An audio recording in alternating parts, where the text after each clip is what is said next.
Hello, welcome back to the Untitled SEO podcast. Now, this is predominantly an SEO related podcast, but I also like to speak to other people in digital marketing who have an interesting angle or an interesting experience, or who are just interesting, and then I'll invite them on without any particular goal.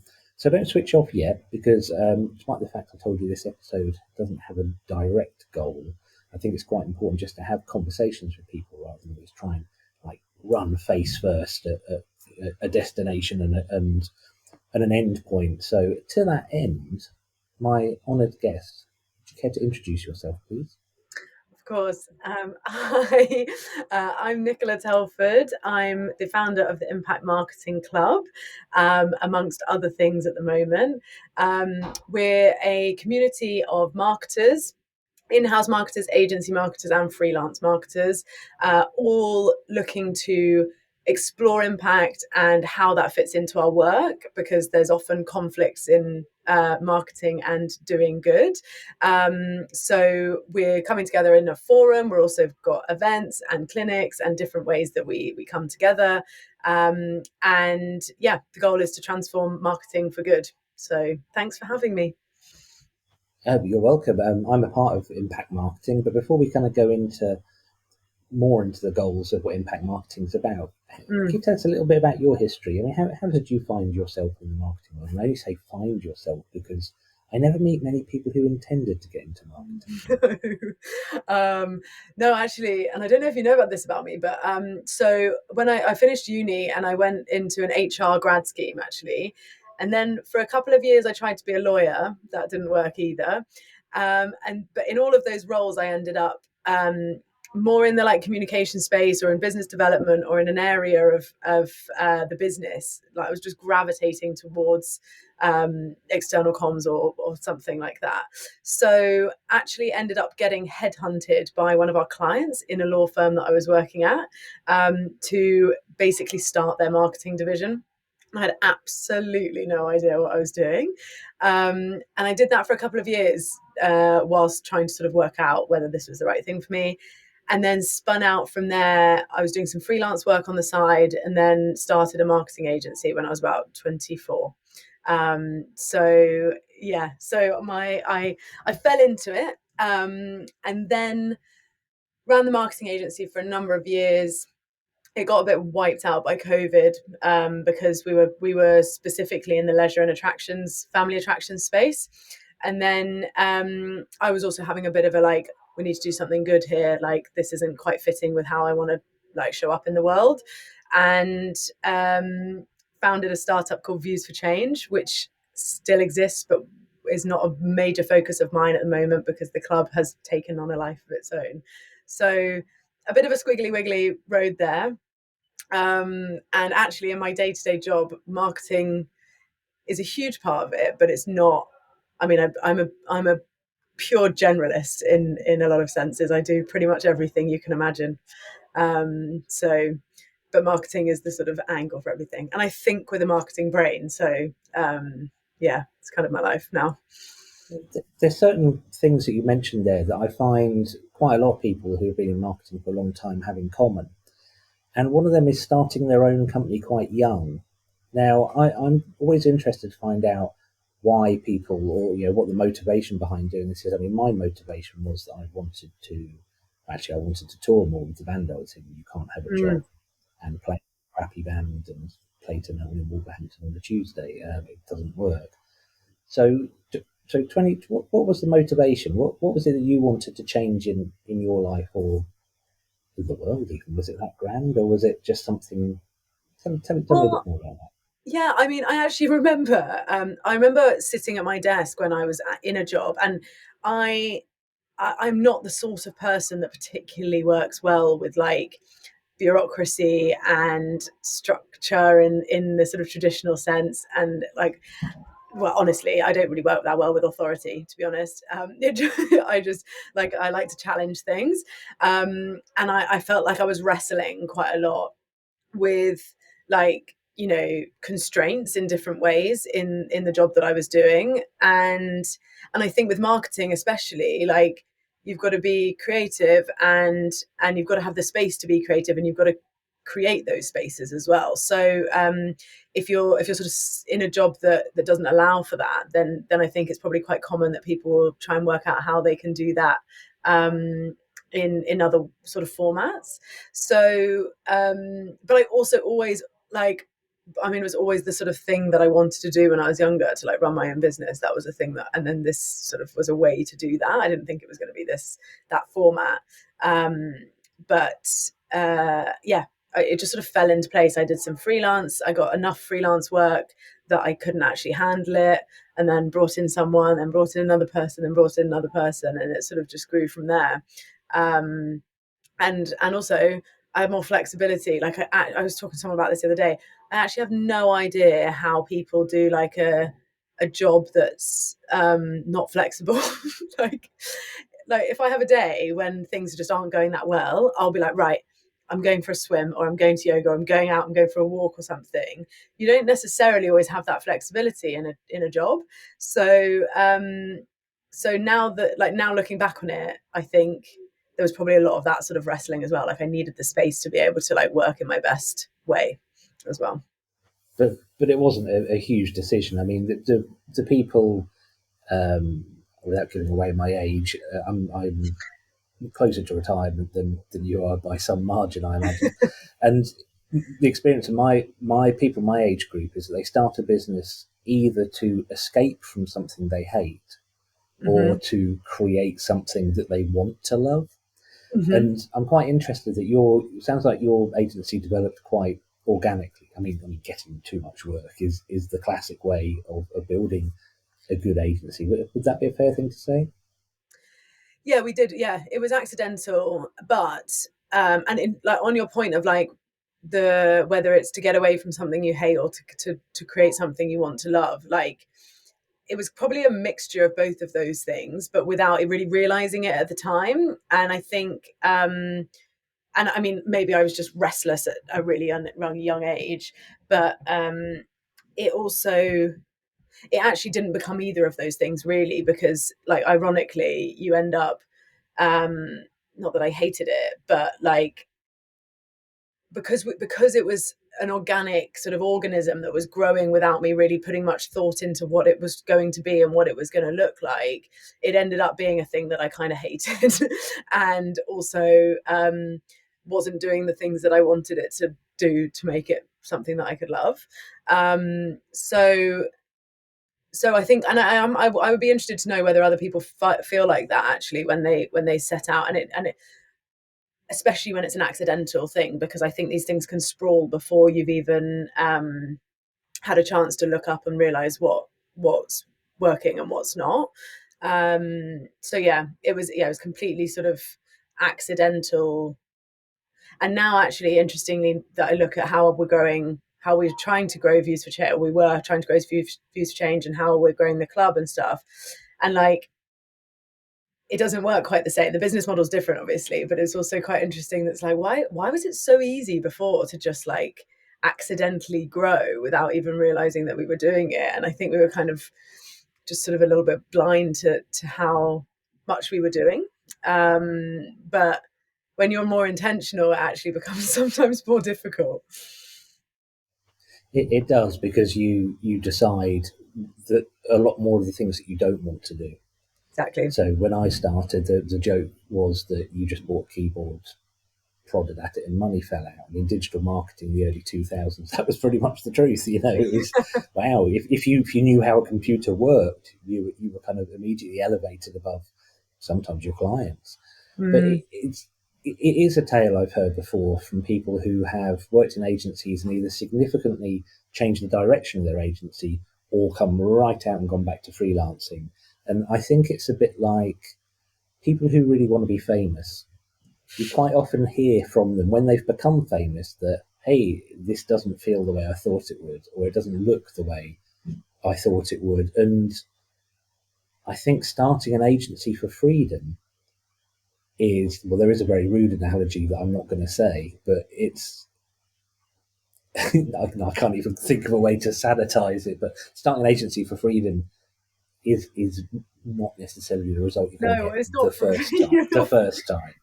Yeah, yeah, that's true. I mean, I like, I did way more work once I'd started my own business than when I ever did one in like whatever I did in a job, because then like it can creep into your life in every way. And actually, like I've only recently started reflecting on how much I actually sacrificed in my life to do that without even realizing I was doing it. I was just not filling up the other cups in my life. It was literally like work is everything.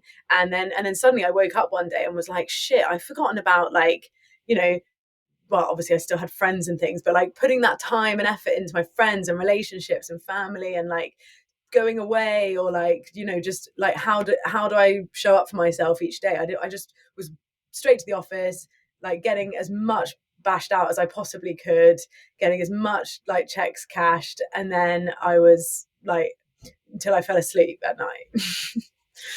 Yeah, um you wake up, jump on the treadmill till it fires you off the back of it. mm, That's yeah. absolutely my experience. I'm in my second agency in 20 odd years, and yeah, when I started this one, I started things very differently, which brings me to mm, when you decided the agency model wasn't working for you, or from you actually for that matter. What mm, how how did you come about developing impact marketing? How did that become a thing? I'm really interested in the process of whether you looked at what the things you didn't like, or whether you wanted to start something mm. new and figure out where it went. Tell me what your thoughts were. So so this is an interesting question because again, like I think there was a lot of thought at the time, but I think on reflection, uh, I'm not sure as it was as intentional as we thought. But so it was myself and Ozzy who Ozzy still runs the agency. The agency still exists. So we sort of parted ways. I did one business. He did, well, we did half and half for a bit, and then we split half to each agency. It's worth noting that the agency was like niched in leisure and attractions. So during COVID, it basically got wiped out. So that is sort of quite a big part of like forcing us to make choices about what we were going to do, because it's quite easy to just get like, you know, that hamster wheel piece. We could have just carried on. Um, and we did for a bit, you know, supporting those attractions when we thought that COVID was only going to be like 6 weeks or something. um, but we I was already both of us actually were already going through a personal sort of um I mean, it sounds so cliche and naff, but like basically like a purpose journey of like as people, like who were we, what did we want to like bring to the world, like was money what we actually wanted, all of those sorts of questions that were just, they were quite confronting at the time.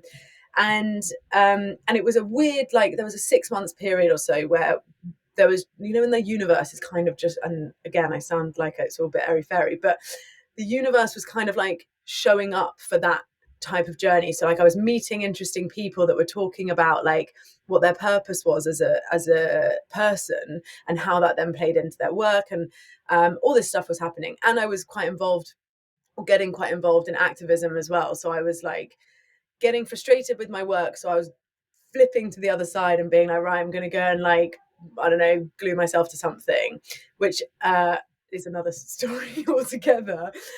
But but somewhere in the middle, I was like, there's, and I think I see this with some of the people I speak to now in the club and around the club. Um, a lot of people have been through this and they've got this business that's working and it's great, but they don't like all of it and they think that like they could be doing better. That's kind of the premise of what I was feeling. But I can't just do things like I'm going to change who we're working with, or I'm going to change how we work, or I'm going to change, you know, the how we deliver a service so that it's more impactful, or I'm going to do that. What I'm going to do is throw it away and start again. um, so uh, I basically, we were working on Views for Change, which was a platform that integrated charitable donations and cause donations into ad campaigns.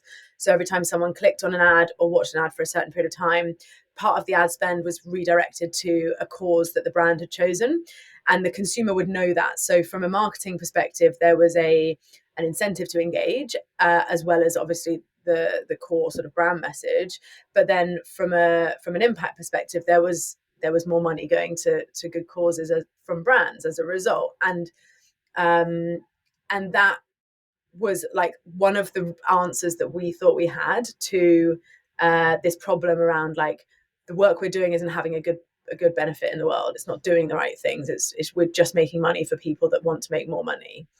Um, so so that's kind of how it started, and then over the period of time when we were working on Views for Change. We raised some money to deliver that, and I was speaking to so many interesting marketers that were all looking at this like, how do we have a positive impact? And we're also in this massive wave of people talking about B Corp and how doing good is good for business.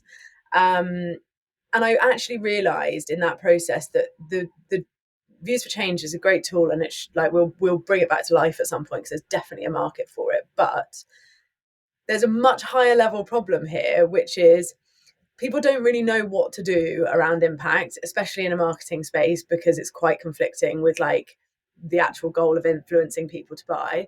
People don't really know how to prioritize that. People don't know, they feel isolated within their roles. And how I felt, which was like, oh, I'm just on the hamster wheel. How do I do something good with what already exists? So I was like, right, let's bring this right back up. Let's start the club, which allowed us to just start like talking amongst ourselves about this sort of stuff and asking the stupid questions and like making a bit more of a safe space to do all that sort of stuff. And I kind of wish I'd started that first, to be honest. But that's kind of what I was craving at the time. Other people telling me like, we don't have a clue either. We're just trying to work it out as well. There's sort of two prongs to that. If you work outside of a very large agency in digital marketing or any marketing, it's quite an isolating place to be. So yeah, I think if you couple that with the desire to actually have a positive impact on the community and the world around you, it's a bit of a double whammy, really. I mean, when you came along and invited me to have a look at Impact Marketing Club, my attitude was just yeah, whatever. To be Yeah. honest, I mean, I didn't think, hey, this is going to change everything. And it wasn't until you invited me into the Slack group and I started to see other people talking, I Mm. realized that just having that conversation can remove a lot of the social change guilt that I think you can have when you're looking for a way to make a positive change. I mean, I'm very much from a kind of from an anarcho punk background, so the people I hang out with, the bands I played in, and everything is very more focused on that music, if anything, and always sort of felt a guilt of, yeah, but how am I going to translate that into the fact I'm helping companies rank better in Google and sell more big Mm. machines? And it's sort of like a self-imposed guilt. So seeing other people going, what? How do we do this thing? I was like, I think we might be in the wild west of this still. I think this might still be early days, and Yeah. without conversations like this, I don't think any of us are going to get anywhere. So it's okay to admit that we don't actually know what we're doing. Well, I certainly don't, anyway. Exactly. I think that's the like the critical part of like. So when I started the club, it was like I wasn't really sure what I was doing. I was like, let's just get people to talk. And then I was like, the more I thought about it, firstly from a personal perspective, I was like, I'm not going to position myself as having the answers here, and no one actually should. There's no authority on this piece. Like, sure, there's people like I don't know, add net zero, or like, you know, the net zero people for carbon. And then you've got there's people that are experienced or have worked on this, and they're really great to draw from. But none of us are an authority. So let's just like talk about it, because some things aren't relevant to some people, some things are more relevant to others. And I think having the conversation and creating a space to have that conversation is like I actually sort of didn't even realize how important it was going to be until I started having these conversations with people. And I think there's there's so much to be drawn from that early stage, like we don't know what we're doing, and you know, we've extended it even further so that people, if they are really embarrassed or they can't say this out loud, that we've got an anonymous space that people can use. And you know, there's I just think the conversation is the catalyst for doing the right thing. And we have marketers in the club who I know are not they're not, you know, holier than thou trying to change the world. Like that's like, I know that, and we're not trying to create like an echo chamber of people that all just like, yeah, great, like we're gonna do everything perfectly, because that's not what this is about. It's about like, how can we make incremental improvements to the work we're doing, and like change our perspective and create an impact mindset, so that when we're faced with like a new project or a new campaign, we're thinking about how we reduce stereotypes in marketing. We're thinking about, is this the most carbon efficient way to deliver this message? Are we actually meeting customer values and needs, rather than just selling to people because we want to make money? All of those sorts of questions, and it's a vast array of them. Like, that's what, like, if I can change a couple of people's mindsets in terms of like how they approach things, then like I mean, I'm happy. Yeah, the time is now. The time has come for this. Mm, We're well past assuming anyone who's interested in the space around them, and I'm specifically saying that because in my mind, it's not just the physical environment; it's the communities and people and humans, and it's fairly holistic, really. And I don't think anyone can now deny that this is the time we need to start figuring it out. Absolutely. agreed. So, what's a good way for people to get involved with impact marketing? Well, so actually, you've caught me at a good time, but I feel like, I don't know what people might listen to this at different times, but right now, as in 21st of February, we will be, 2023, just to be clear. yeah, sorry, 2023. Yeah. um, in the next 2 months or so, I'm going to be announcing, like, basically, I've been doing loads and loads of member interviews over the last, since New Year, and I'm going to be announcing a whole host of new formats that we're going to have in terms of how people can get involved. We're also going to be announcing local chapters. So to encourage face-to-face interaction as well, we're going to have chapters in various cities or localities that different members will be sort of championing. And I mean, the core of what we started with was our Slack channel, and that will always be the core of it, because I think that's where, it's easiest for people to just like dump a quick question or do this here, but and also can connect directly with each other. But we are doing meetups. We have hot seats where brands sit in a hot seat with a particular challenge that they've got, and then people jump on a call and support them in untangling their problem. And yeah, basically, there's loads of stuff. I'm also starting, and this is probably a bad time to ask for your feedback. And sorry, I'm about to swear, but I'm also starting a new format, which will start in London, but we will move broader from there, called the Fuck Up Supper Club. And it's going to What be brilliant name! it's going to be a dinner part, like basically a dinner party, and we'll invite someone in to basically talk about the things that they've fucked up on their impact journey, to really start that, like, people feeling safe to say, we haven't got this all right and we're not going to get this all right, and I'd rather share that and learn from it. And then obviously to spur on conversation for other people at the dinner to like share their fuck ups and stuff, and then we'll learn from each other in that regard. So yeah, come along, please. Would love for you to be there. That sounds absolutely great. I think what we'll have to do is get you back in a few months when all these things are launched to kind of tell us a bit more Yeah, about we'd them love then. that. In the meantime, I really appreciate this conversation, Nicola. It's been really interesting, and I look forward to seeing how Impact Marketing Club develops. Well, thanks for being a part of it, and thanks for having me on your podcast. And yeah, love what you're doing as well. And it's really great to be able to talk about this with your community. So I appreciate it. Very, very kind of you. We'll put the links in the show notes, but for anyone listening to this while they're driving or walking to work, go to impactmarketingclub.com. That's really simple. That's really rememberable. Great, isn't Impactmarketingclub.com. That's brilliant. Okay, I'm going to say goodbye, Nicola. Do you want to say goodbye? Yes, thank you so much. Goodbye.